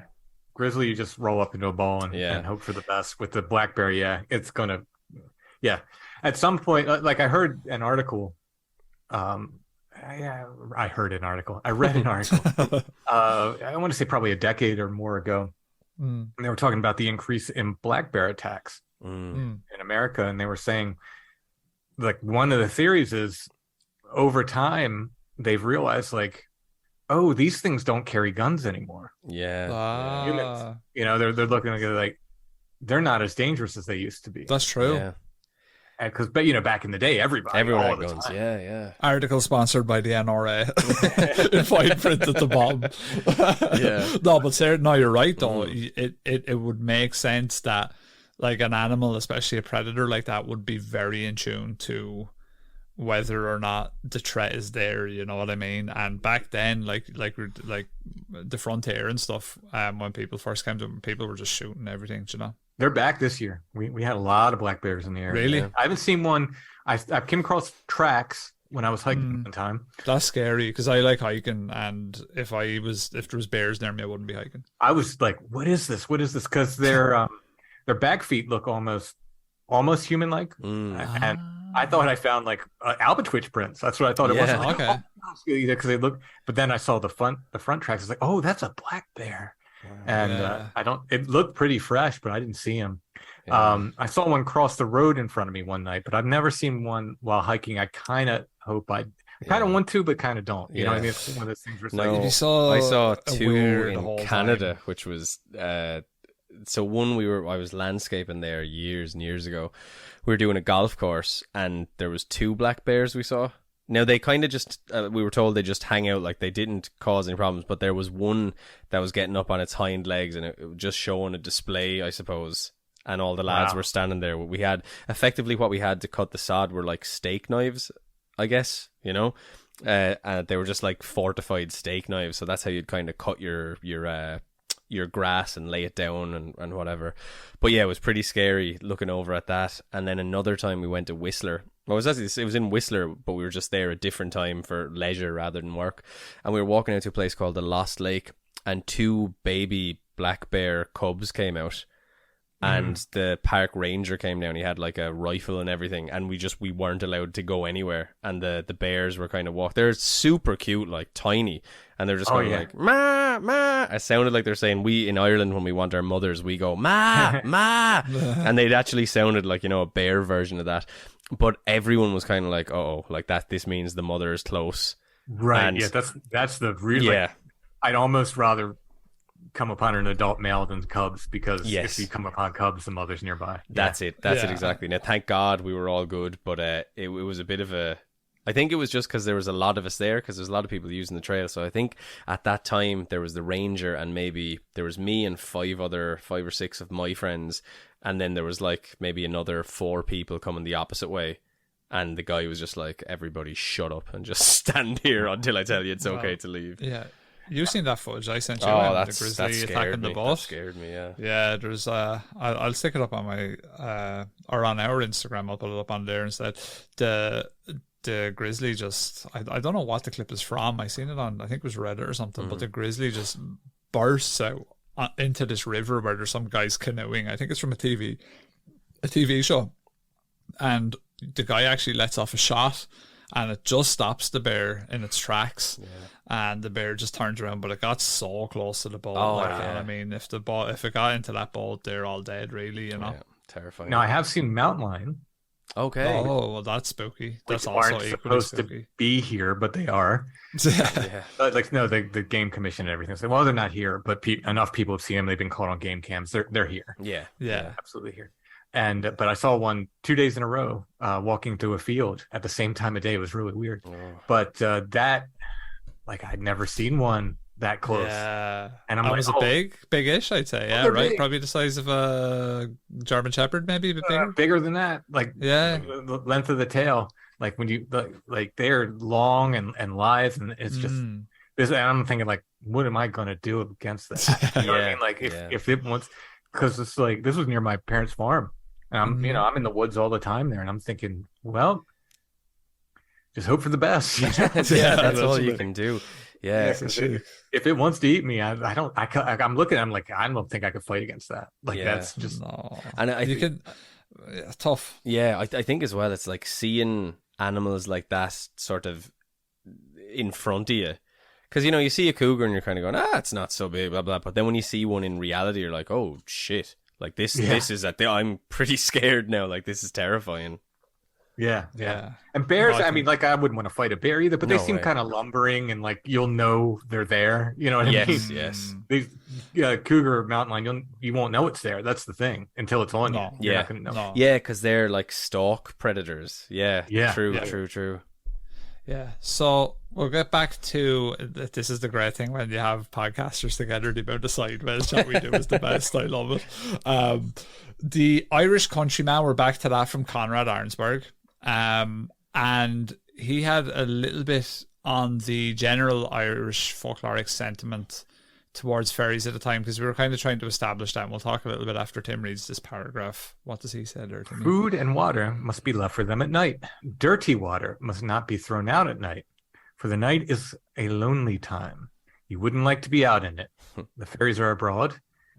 Were the water thrown out, there's danger that it might dirty them as they pass along a fairy path or make nocturnal visit. Then they will be angry and disaster will follow. A hen, a pig, a cow, or even a child may sicken and die. Right. Do we reckon belief was actually that widespread, or was it played up by the authors?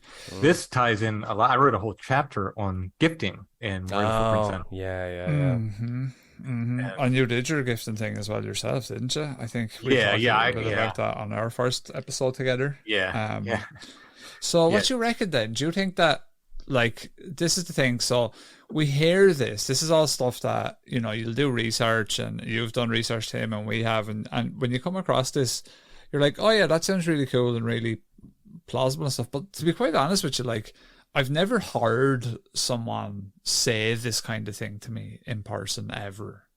So I kind of always wonder, is there like a strong literary tradition of keeping these legends alive? And now with podcasts and stuff, it's getting even better.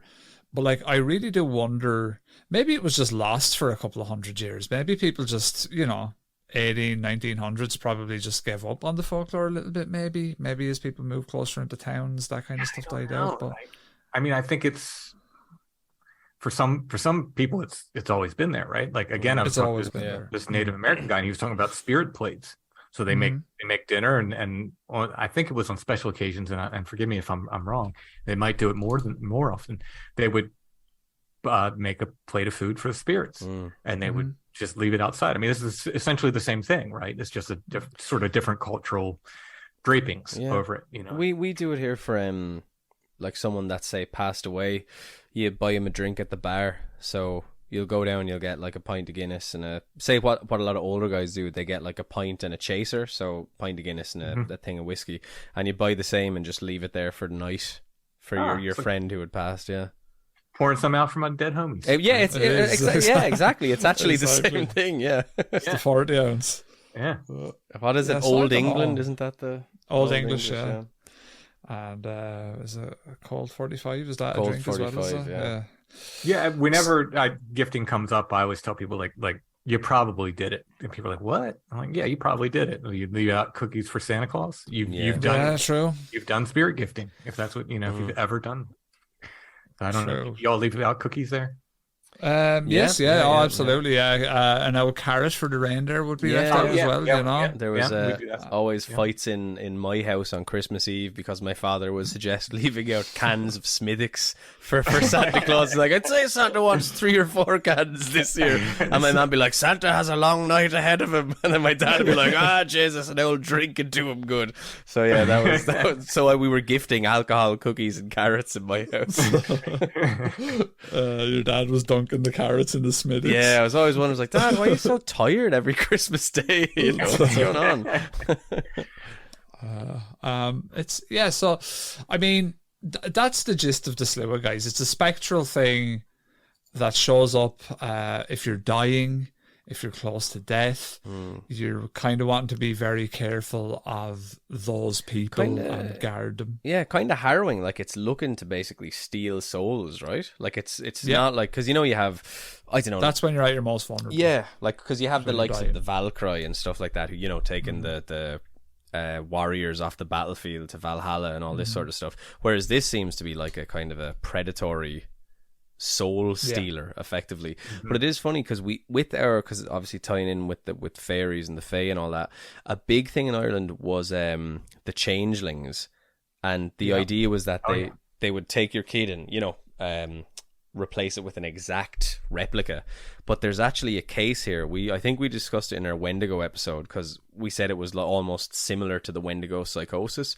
But there's a case in Irish history where a man actually he wound up killing his wife because he was talked about that. Yeah. Terrifying. And the whole thing that with the thing you put the baby onto the end of a shovel and put it in the fire, and if it turned to dust, it was a fairy. Which again, it's not great for a baby if it's not a fairy. But yeah, terrifying story, like really terrifying story. Oh yeah. There's a movie that I think it came out last fall. It's by an Irish director. It's called You Are Not My Mother. Yes, I haven't seen that yet, but I saw it's been popping up on. Really, yeah. Wow, I must check it out. I mean, it's basically a changeling story. It's fantastic. It's excellent.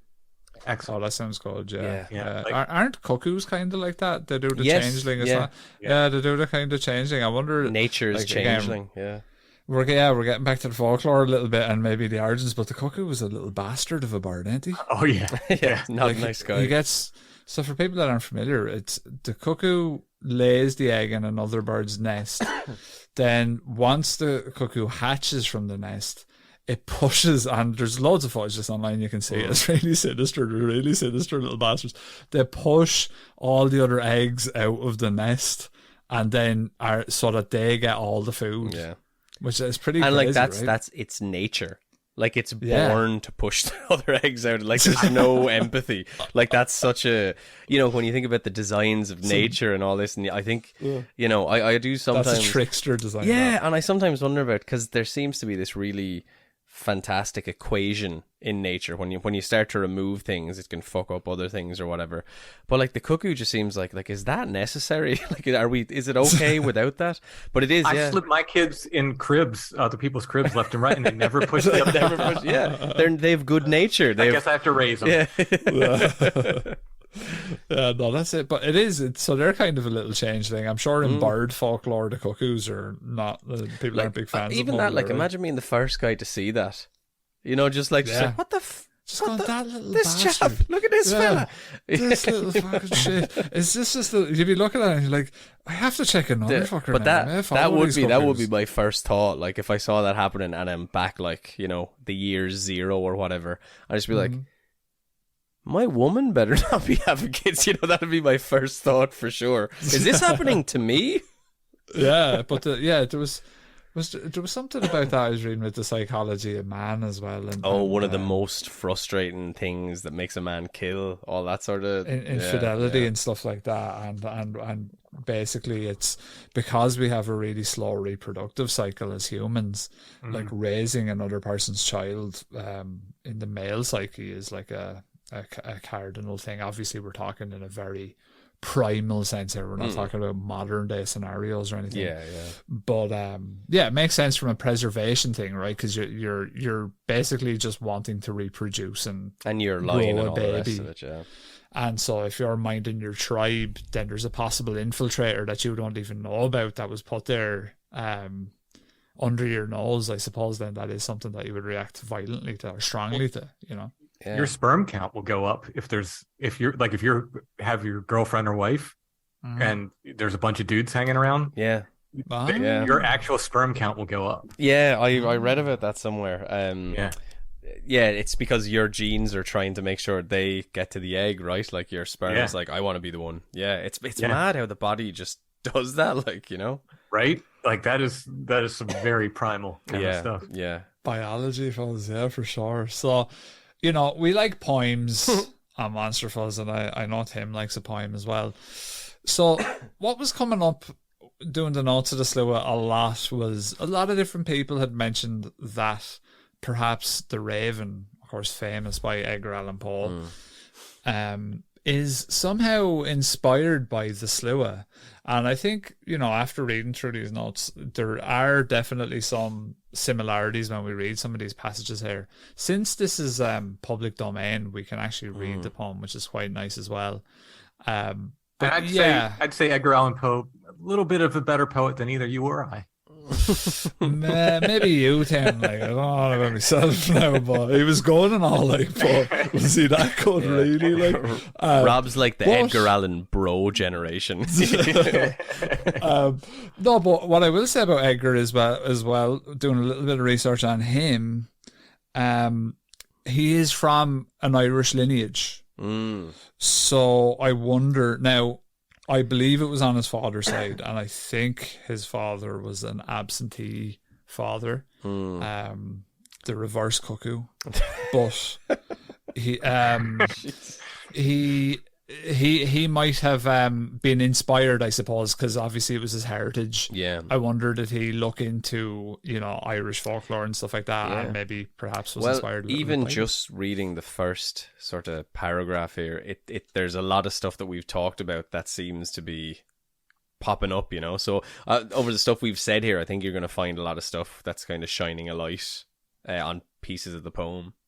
And my introduction to this poem was, guess, Eamon? The Simpsons. Yeah. That's mine that, as well. It's the Treehouse of Terror. Yeah. You ever seen this, Tim? I'm sure I have. It's the Simpsons. Especially that era. Yeah, it's the Simpsons Treehouse of Horror, where basically Bart Simpson is the Raven from the Edgar Allan Poe story, and Homer is the one writing the story. It's brilliant. Yeah. Really well done. So, Eamon, if you want to take it away. Yes. So, once upon a midnight dreary, while I pondered weak and weary over many a quaint and curious volume of forgotten lore, while I nodded, nearly napping, suddenly there came a tapping, as if someone gently rapping at my chamber door. "'Tis some visitor," I muttered, "tapping at my chamber door, only this, and nothing more." Distinctly I remember, it was in the bleak December, and each separate dying ember wrought its ghost upon the floor. Eagerly I wished the morrow, vainly I had sought to borrow from my books surcease of sorrow for the lost Lenore, for the rare and radiant maiden whom the angels name Lenore, nameless here for evermore. And the silken, sad, uncertain rustling of each purple curtain thrilled me, filled me with fantastic terrors never felt before, so that now, to still the beating of my heart, I stood repeating, "'Tis some visitor entreating entrance at my chamber door, some late visitor entreating entrance at my chamber door. This is it, and nothing more." Presently my soul grew stronger, hesitating then no longer. "Sir," said I, "or madam, truly your forgiveness I implore. But the fact is I was napping, and so gently you came rapping, and so faintly you came tapping at my chamber door, that I scarce was sure I heard you.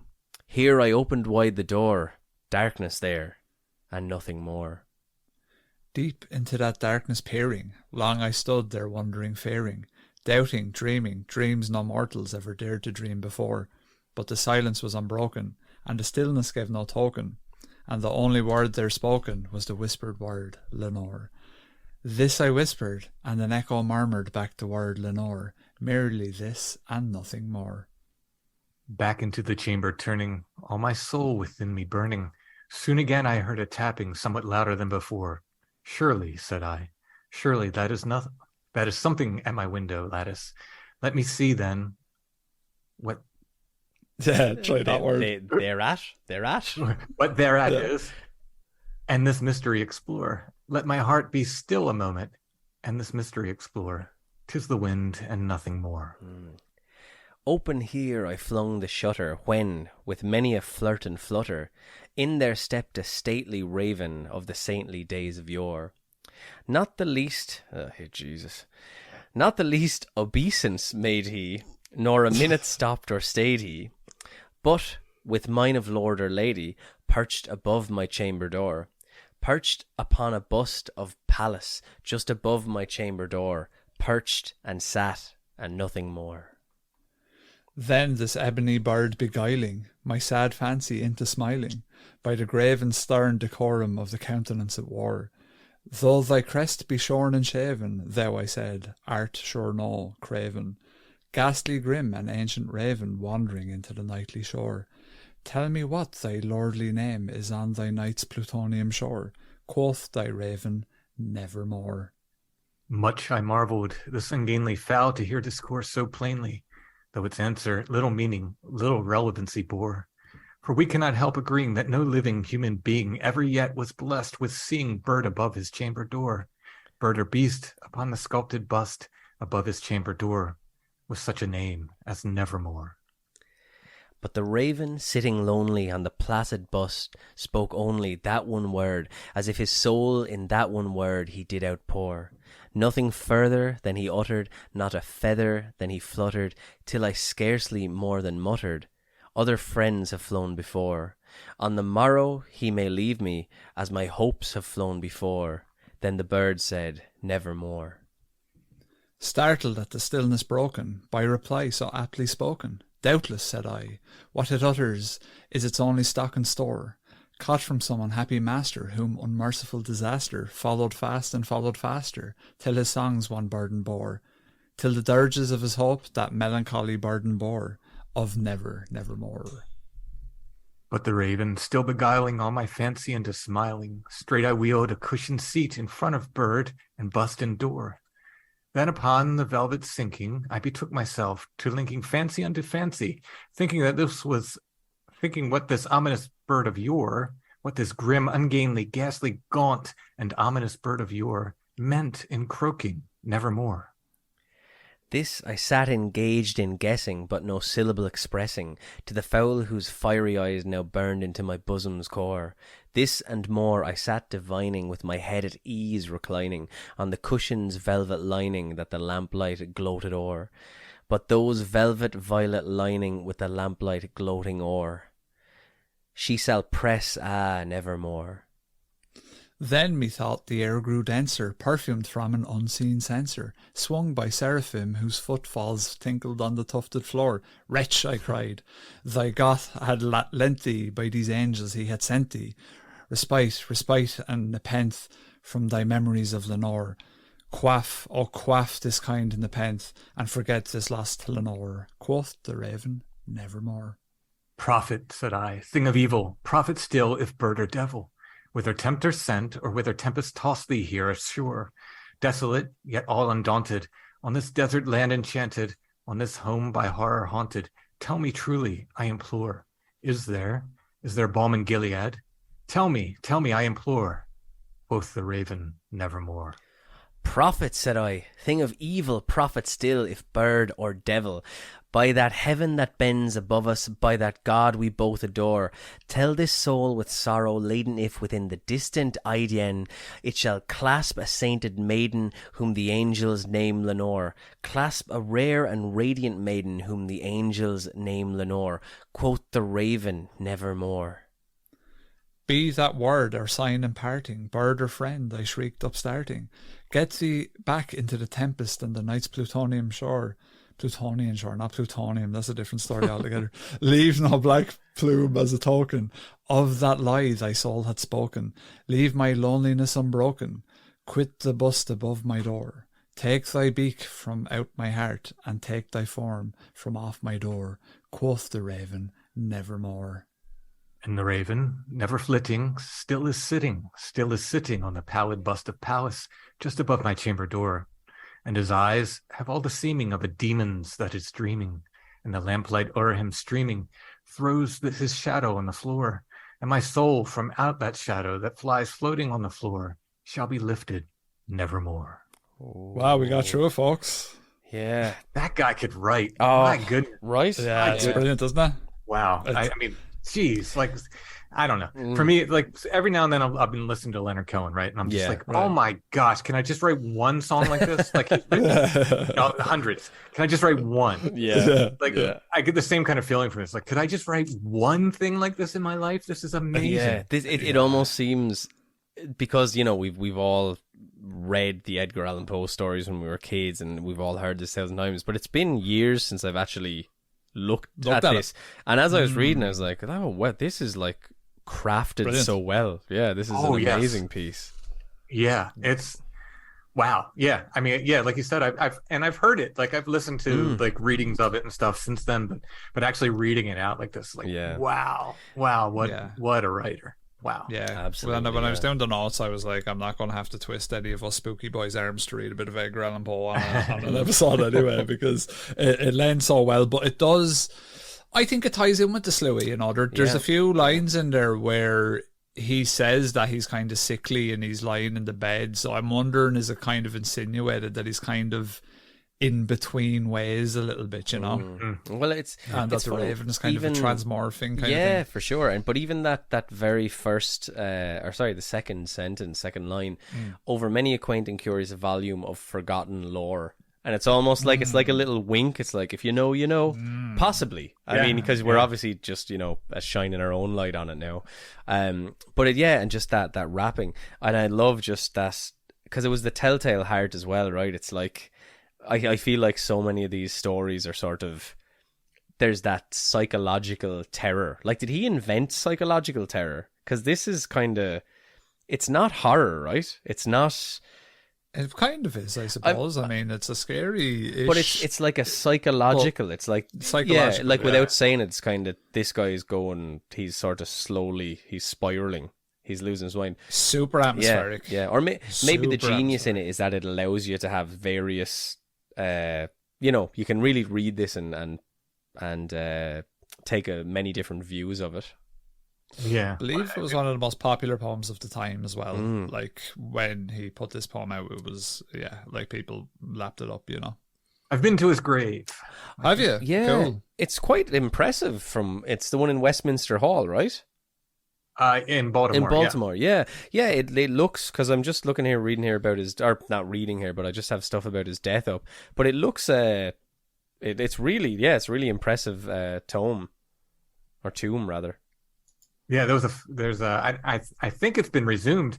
It was that they would, on his birthday, someone always leave a bottle of cognac on his grave. Right, yeah. For years and years and years, and they never knew who did it, because the guy would just show up, and he was kind of, I don't think he wore a mask, but I think he had like a coat like pulled up, you know, and a hat on and stuff, and I think it stopped for a couple years, and I think, because this guy died or something. I might have this wrong, but anyway, I believe it's resumed. I think someone else took up the tradition, which is just it's just a neat, cool tradition. But his even Poe's death itself is like so mysterious.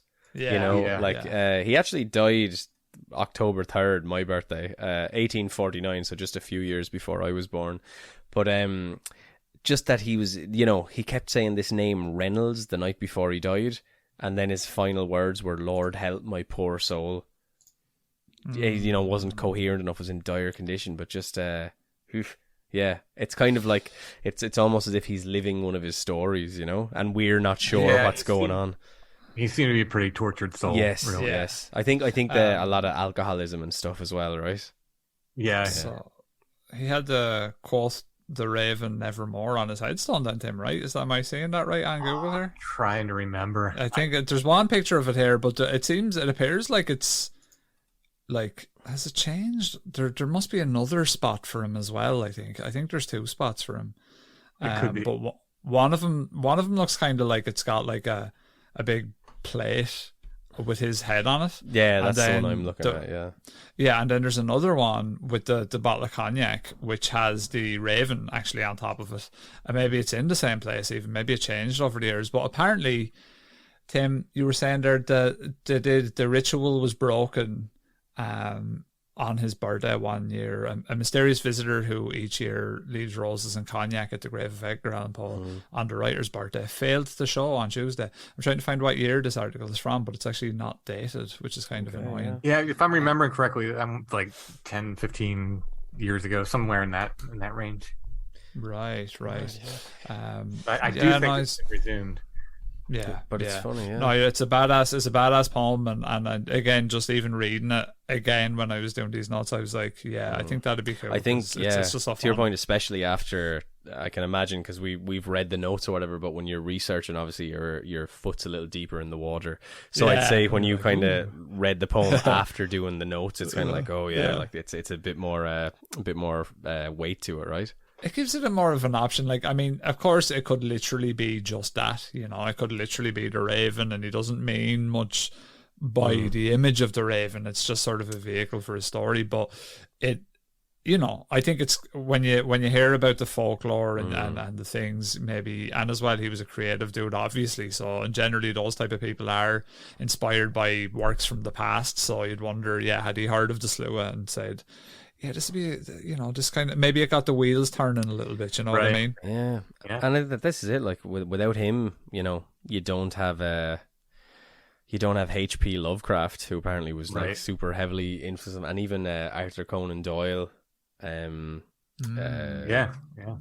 detective, you know, you know who I'm talking about. Sherlock, yeah. So yeah, I mean, he's like one of the kernels from where all that stuff came from. And then without H.P. Lovecraft, you don't get Stephen King. Without Stephen King, and it goes on and on and on. You know. Mm-hmm. Yeah.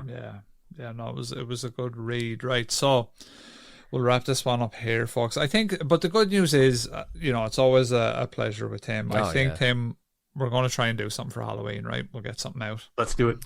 Yeah, let's do it. Even if we're just like trading ghost stories, like we'll sit in the dark like that, you know, just because I love like Tim hearing your ghost stories, or some of the ones that Rob has told, you know, or even people that we know, because the I don't know, the legitimacy of it. You know what I mean? It's always nice to hear that.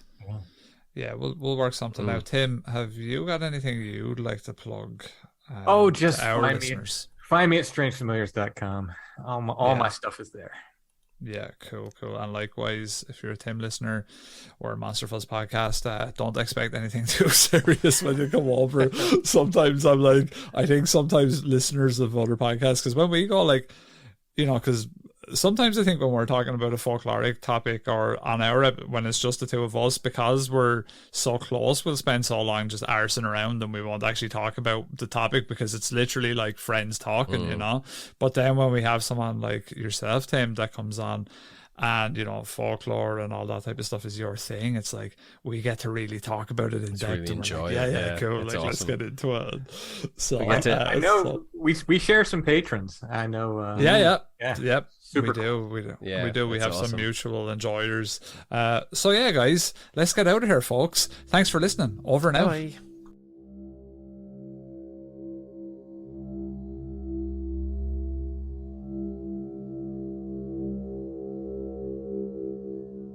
So we're talking about creepy winged things. Mm-hmm. The slua, the raven, all that. I didn't have any raven stereo views. Mm-hmm. And we sold through most of our owl stereo views, but we did have this one that's like, it's an owl stereo view, but it's also like another picture in it. It says it's the Keystone Eye Comfort and Depth Perception series. Yeah, it's probably something to do with gauging nearsighted or farsightedness, right? Yeah, or I don't know, because you didn't really adjust the stereo views, the stereo viewers. They just kind of came as they were, right? But you can kind of move the thing back and forth. Maybe it was for that. It was for using a stereo viewer to give an eye test. Oh, yeah, or to adjust the stereo viewer into the right focus or something. Yeah. Yeah. For the development of comfortable vision and high degree of depth perception. Anyway, one of the two pictures on this is an owl, but I thought, well, since it's little, let's give another bird as well, another stereo view. Creature double feature. Exactly. So we have this later stereo view of a march hawk, and we'll put them both together. Be images of these in the show notes at strangefamiliars.com. If you click on those, it'll take you to our Etsy shop, where you can purchase these as well as other curiosities of the week. We have other old photographs up there that Allison has put up there from her immense collection of antique photography. Got my artwork up there, prints and originals, copies of my books, Strange Familiars t-shirts, and more. Check it out. Our Etsy shop name is Lost Grave, but if you type in Strange Familiars, you should see our stuff come up. Unfortunately, I don't think we're going to have the glow-in-the-dark Strange Familiars shirts for Scranton, but they are on the way. So they will be the same design as the traditional Awoken Tree in blue, but they'll be glow-in-the-dark. It's a good time of the year to get that as the seasons change and it gets darker. Yeah, I figured as we've been doing glow-in-the-dark stuff for Curiosities and Uranium Glass and other glow-in-the-dark stuff, I wanted to do a glow-in-the-dark patch, but I thought, well, maybe we could do a glow-in-the-dark t-shirt. So sure enough, we're doing the Awoken Tree, Glow in the Dark. So keep an eye out for those. Those will be soon. Those are limited. Not so limited as the High Strangeness Tour shirts, which we're not going to print again. The Glow in the Dark ones, if they are popular enough, we will do a second print run of those. But we'll see. They have to prove themselves popular. If not, this is the chopping block they are. This may be the one and only time we have Glow in the Dark shirts, so don't sleep on them. I mean, unless you want to buy them to sleep, you can sleep on them. Yeah, you could literally sleep on them. Once you bought them, that's up to you. Unless they keep you up at night because the light's on. Exactly. Maybe use them as a nightlight. Yeah. I feel like there's something else I was supposed to announce, but I'm forgetting it because we are completely off schedule, dropping a show on a Monday. Yeah. But that's okay. We'll still be back soon with more Strange Familiars.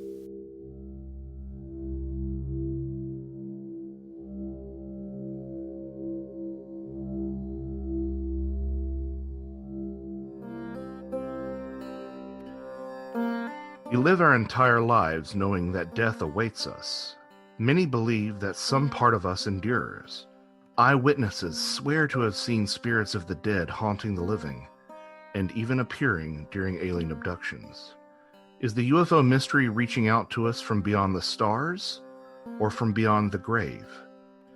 This staggering implication demands not only scrutiny of the UFO phenomenon, but near-death experiences, ancient monuments, ley lines, the Fey folk, cryptids, and more.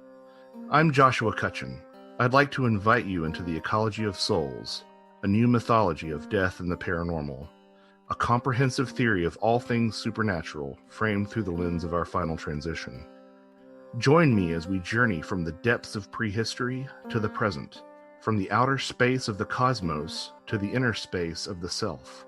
Ecology of Souls, Volumes 1 and 2, now available from Amazon in print and as a combined ebook. Welcome to the Ecology of Souls.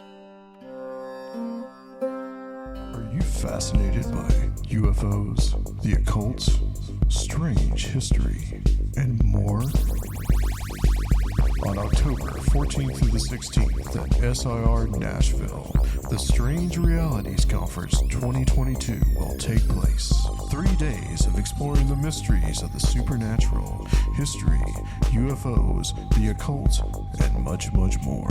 Featuring presentations by Steve Berg, Micah Hanks, John Tinney, Adam Go-Rightly, Tim Banal, Christopher Ernst, Samantha Engel, Recluse, Nathan Isaac, Melody Blackthorn, Dr. Future, Soraya Askath, Timothy Ritter, Aaron Goulias, Delaney Bowers, Olaf Phillips, and David Metcalf.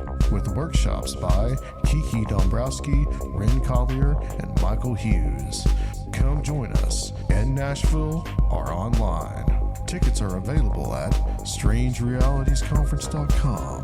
Find out what everyone is talking about.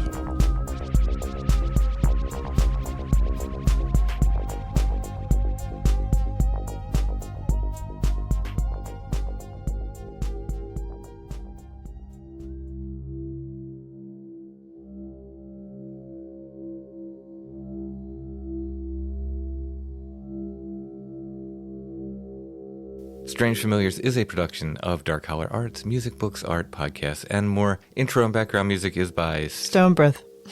You're correct, Allison. Now, where can they find it? If they want to purchase music or... They just DM you and you just send it out to them. stonebreath.bandcamp.com. Bandcamp is a fabulous service. Fabulous. Great for bands. At some point, I will be having audiobooks on Bandcamp as well. It just takes a long time to record audiobooks. But I'll be getting my books. Well, if you care about how it sounds.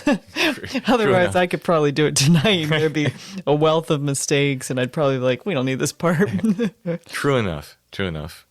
But yeah, well, I mean, we have the audiobook of The Witch Cloud up there. But I plan to add my other books as well. Once I can get around to recording and editing the audio. Strange Familiars is also on Facebook, facebook.com/Strange Familiars. You can join the Strange Familiars gathering group there. We're on Instagram, @StrangeFamiliars. One word, no underscore or anything like that. Just @StrangeFamiliars. Give us a follow. And you can find us on the web at strangefamiliars.com.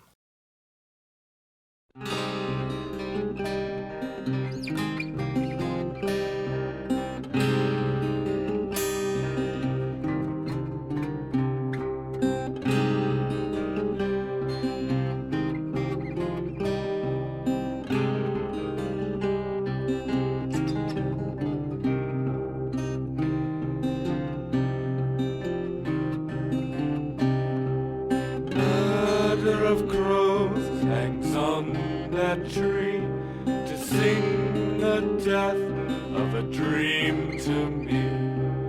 Who is listening? The dead and grey. Where shall I find thee? In the rain.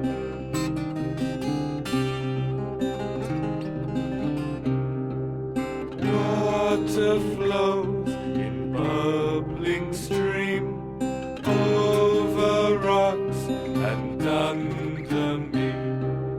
Who is listening? The twisting vine. Where shall I find The edge of time.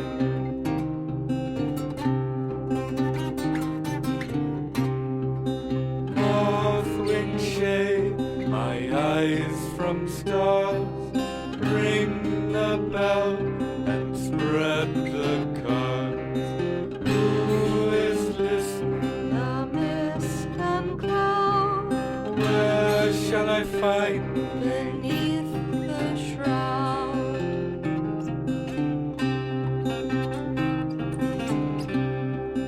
Tell me who to sing to them. I am singing into the wind. Who is listening? Sticks and bones. Where shall I find thee? Under stones.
Water flows in holy spring under sky and over me.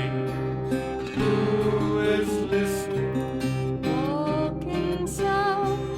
Where shall I find thee? Dust and sand.